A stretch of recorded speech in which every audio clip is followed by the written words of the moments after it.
What's up, everybody? Welcome to another episode of my rock review. It's your boy, and the album I'm about to review tonight is Led Zeppelin 2 by Led Zeppelin, released in 1969, the same year as their debut on Atlantic Records. Jimmy Page produced this whole album and stuff like that. So only came out with two singles, which is Whole Lot of Love and Living, Loving Maid, She's Just a Woman. There's not really much to say about the time gap between their first and second album because they were mostly on tour a lot and they mostly wrote all the songs on tour. And so, yeah, it came out about months after this, the first album. So,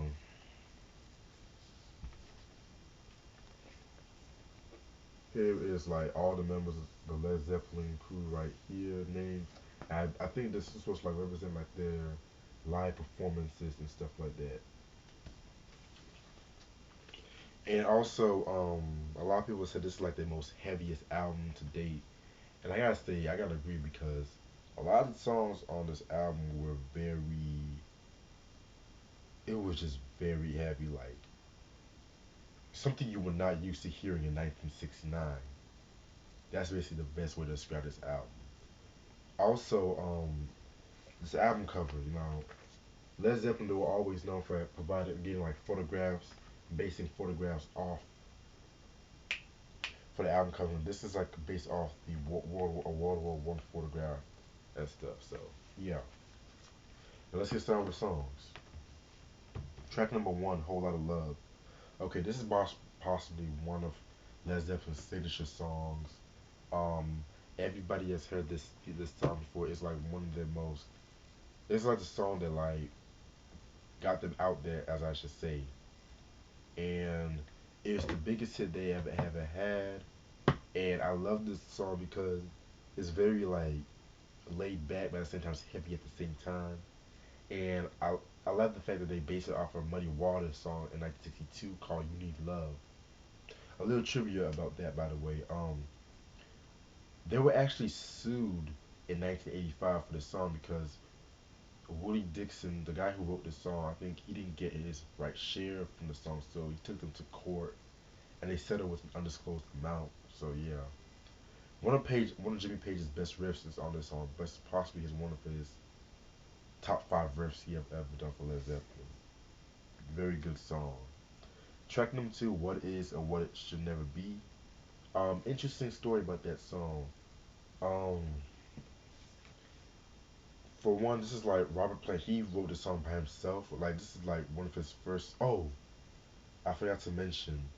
Robert Plant is actually he actually wrote a lot of songs here by himself here, and this is like among one of them. Very dope song. Um, he also wrote another song off this album. I'm gonna get into that in a minute.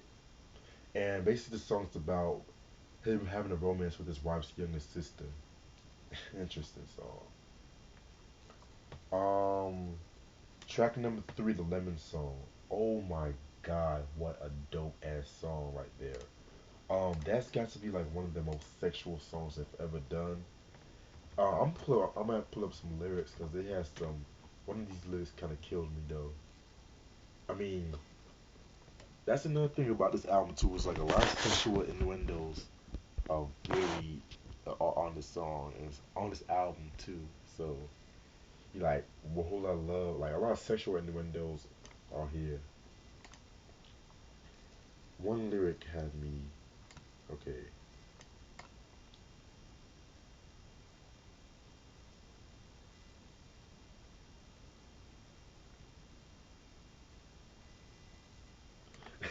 This is a funny lyric. He said people worry I can't keep you satisfied. Let me tell you, baby, you ain't nothing but a two-bit no good job. I mean, I know it just caught me off guard when I heard it. So yeah. Track number four, Thank You. That's arguably my favorite song off this album. Um, Believe it or not, this is actually the first song Robert Plant wrote by himself, and it was this a tribute to his then wife at the time. I love the acoustic guitar. Like Jimmy Page, he did his thing with the acoustic guitar, and then John Bonham with his drums and stuff like that. I mean, that's another thing about Led Zeppelin I mentioned before. Like they can make these sweet songs, these sweet love ballads, but at the same time, still have this signature sound with it too. So that's one thing I don't mind them. That's why I don't mind them doing ballads though, because they can still rock hard and stuff. Track number five, Heartbreaker. Another classic Jimmy Page riff. I mean, dun dun dun dun dun. Dun. That's definitely like a fan favorite Led Zeppelin song, and a lot of people have ranked that high up like one of the best songs I've ever done. And whew, like it's crazy how Jimmy Page improvised that whole riff on the spot. I mean, damn, he's probably one of the best improvisers of all time in rock music. Like, shit. Basically, this song is basically talking about a female who always um breaking people. It's basically talking about like a man who is encountering this female who was always up to old tricks. I think the female's name's Annie and stuff. It kind of reminds me of that song from Led Zeppelin 1 called, what's it called? Your Time Is Gonna Come. It kind of reminds me, lyric wise, it reminds me of that. Next song, Living, Loving Maid, She's Just a Woman. Oh shit. Another one of my. Believe it or not, this is actually Jimmy Page's least favorite Led Zeppelin song. And he never performed this on concert. But personally, I love this song personally. It just talks about this groupie who stuck the band early in their career. And I love that chord. It's a song that just grew on me. Living, loving, she just it grew on me the past couple of weeks. So it's not the best song, but it's actually an enjoyable song. Next song, Ramble On. Yeah, that song's alright. This basically is based on the Lord of the Rings. Next song, Moby Dick, and of my favorite instrumental Led Zeppelin's ever done. John Bonham, again, in my opinion, the best rock drummer of all time. Yes, even better than Neil Peart, Keith Moon, better than those guys. And like, I always love the fact that he is able to complement Jimmy Page's guitar playing and stuff. I mean, it's I love the fact that they do that stuff. And on concert, if you see the concert footage, oh my god, amazing. The last song off this album is "Bring It On Home," which is actually another solid song. Another solid song, not one of my favorites, but a solid song. And it just pays homage to like the Sonny Boy Williamson song. And while the rest of the track with the heavy, like the intro and the outro pays homage to that, while that middle section is just classic Led Zeppelin. I mean, it's like hard folksy. It's like folk rock, but it's heavy at the same time.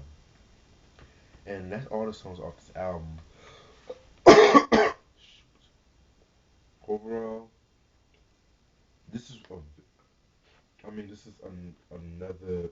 This is a great follow up to their first album and stuff like that. And like I said, Led Zeppelin one, they did find their style, but they really mastered their sound with Led Zeppelin two. I mean, there will never be a rock album like this. I mean, wow, you can't go wrong with songs like Whole Lot of Love, Thank You, Heartbreaker. The list goes on and on and on. I mean, this is classic rock at its finest. I mean, damn, one of my favorite Led Zeppelin albums.